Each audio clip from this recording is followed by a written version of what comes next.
How's it going, everyone? My name is Dieugirl, and welcome back to Book 3, A Sirius Memory, Part 1.3.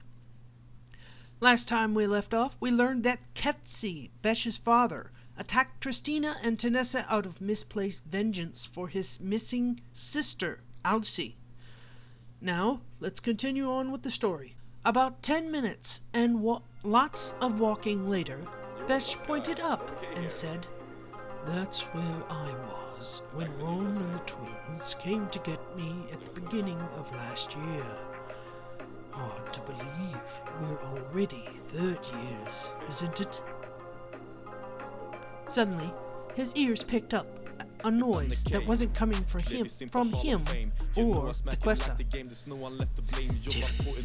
"I think we've got company," he thought to her as he fell into a defensive crouch. His eyes scanned the surrounding area, and then he snarled at an unfamiliar face. "Who are you?" he demanded, only to dodge something shot at him. "Besh!" Tiff said out loud. "That's a slave guard!" The three of them started running in no particular direction, save away from Besh's den. The slave guard gave chase, and Besh could hear him say, "Giving chase." It took all of Besh's self-control not to turn around and maul the slave guard. They continued running, and Besh noticed the forest getting darker and darker, and realized they were somewhere he didn't recognize. He pulled Tiff and Tina to a stop and said, "Let's go up this tree. Make sure you stay silent." The two Quessa nodded and followed Besh into a tall, wide, sturdy-looking tree. The slave guard ran past under them and looked around before turning back the way he came, saying, "Target lost," as he did so. The two Quessa and Neko waited until they couldn't hear the guard's footsteps anymore, and jumped down to the forest floor. As they straightened up, Besh said, "Well, that was weird and unexpected." It was then he realized that they were standing in near total darkness. "Is there a way for us to get some light?" he asked, and Tiff replied by creating a ball of Kai and holding it above her head. Suddenly, there was a huge bang, and the three of them were thrown aside by a violently purple triple-decker bus. "What on earth?" Besh thought, as they stood up and the door slowly opened. "Welcome to the night, boss. Emergency transport for any stranded witch or wizard. My name is Stan Shonpike, and I'll be your conductor this evening," said a small, skinny man stepping out of the bus. Tiff gave a trill, and hope soon landed on her outstretched arm. "Besh, I'm writing a note to your parents to tell them we'll be at the Leaky Cauldron," Tiffany thought, taking out a quill and parchment. Besh nodded as Tiffany scribbled out the note, then sent Hope off to the den. The three then climbed on to find that the seats had been replaced by 4 brass poster beds. Each teen chose a bed for themselves, then nearly fell over as the bus took off with another bang. With another bang, the bus arrived in a place the driver said was Magnolia Crescent.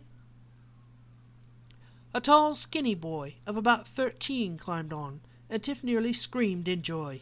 Harry Potter, for now going by the name of Neville Longbottom, took a bed for himself.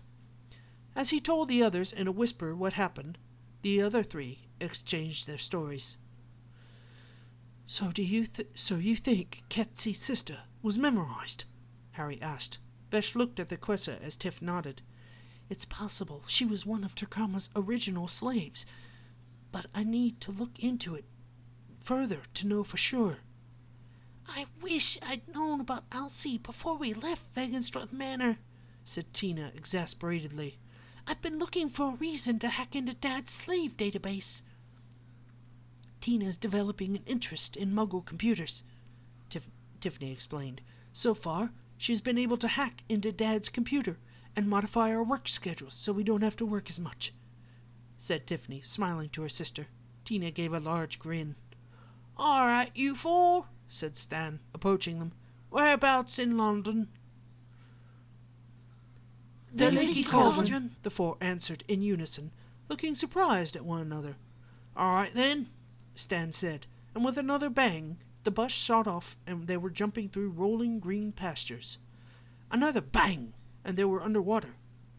That's interesting, Besh said as the bus gave another lurch and a bang, and then the bus was coasting to a stop, right outside.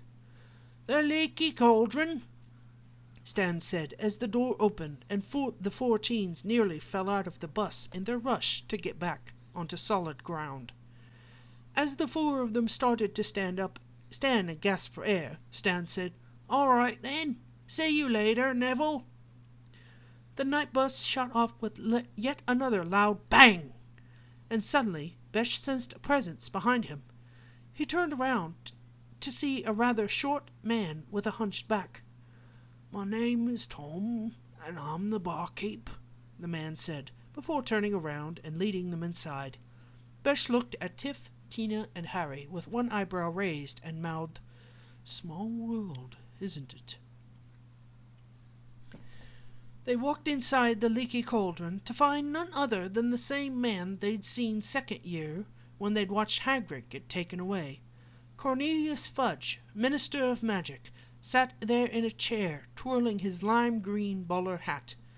When he caught sight of them, he stood with a grand sweeping gesture, and said jovially, Have a seat, you four. Nothing to worry about, honestly. Besh raised an eyebrow, but he did as he was asked, taking a seat between Harry and Tiff. You gave us quite a scare, running away from your guardians' houses like that, Fudge said conversationally, as though he were discussing the weather, especially with Sirius Black on the loose. Sirius Black? Tiff and Tina asked in unison, and Harry looked confused, but Besh's brow knitted together as though he were thinking hard about something. Sirius Black is an escaped murderer who is said to have killed 13 people with a single curse, Fudge said, and Besh's eyes widened as Tiff and Tina looked to each other, mouths agape. Harry cleared his throat and said, So we aren't going to be punished? Way to stay on track, Harry, Besh thought amusedly. Punished? Fudge asked, obviously confused. Yes, punished. You know, statute of an underage wizardry, that whole we're not to do magic around muggles thing.